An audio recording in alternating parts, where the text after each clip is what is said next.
નમસ્કાર, આપ જોઈ રહ્યા છો સંદેશ ન્યૂઝ, તમારી સાથે સત્યની સાથે અને સમાચારોના પ્રવાહમાં આપની સાથે હું કિન્નરી। સમાચારોની કરીએ શરૂઆત। દક્ષિણ ગુજરાતમાં ફરી જામ્યો વરસાદી માહોલ।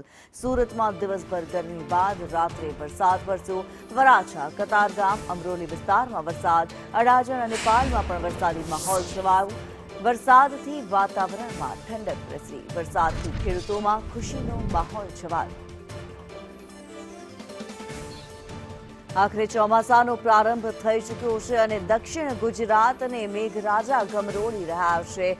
સુરતમાં વરસાદ વરસ્યો છે। સુરતના અડાજણ પાલ વિસ્તારમાં વરસાદ વરસ્યો। દક્ષિણ ગુજરાતમાં ફરી એકવાર વરસાદી માહોલ જામ્યો છે।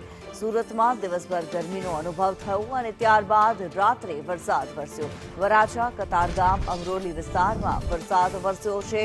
અડાજણ અને પાલ વિસ્તારમાં પણ વરસાદી માહોલ છવાયેલો જોવા મળ્યો છે। આ વરસાદને કારણે વાતાવરણમાં ઠંડક પ્રસરી। જે ઉકળાટનો માહોલ હતો તેમાં રાહત મળી છે અને ખેડૂતોમાં ખુશીનો માહોલ જોવા મળી રહ્યો છે।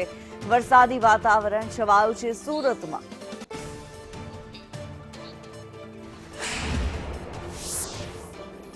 સુરત શહેરમાં મોડી રાતથી વરસાદ વરસી રહ્યો છે। સમગ્ર સુરત શહેરના અનેકો વિસ્તારમાં વરસાદ વરસી રહ્યો છે। તમે જે પ્રકારની આ સ્થિતિ જોઈ રહ્યા છો, સુરત શહેરના અનેકો વિસ્તારમાં મોડી રાતથી જ વરસાદ વરસી રહ્યો છે।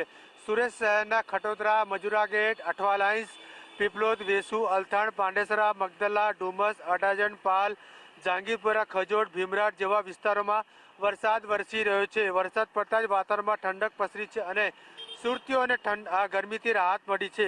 બીજી બાજુ લાંબા સમયથી રાહ જોતા ખેડૂતોમાં પણ આ વરસાદ પડતા ખુશીનો માહોલ જોવા મળી રહ્યો છે।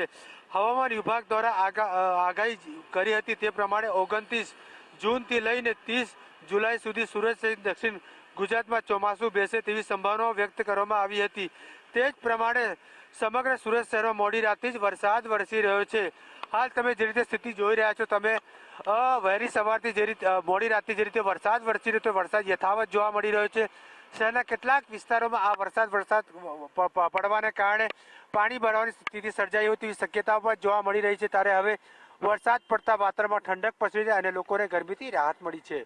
કેમેરામેન ભૂષણ ચૌધરી સાથે ચંદ્ર પાંડે, સંદેશ સુરત।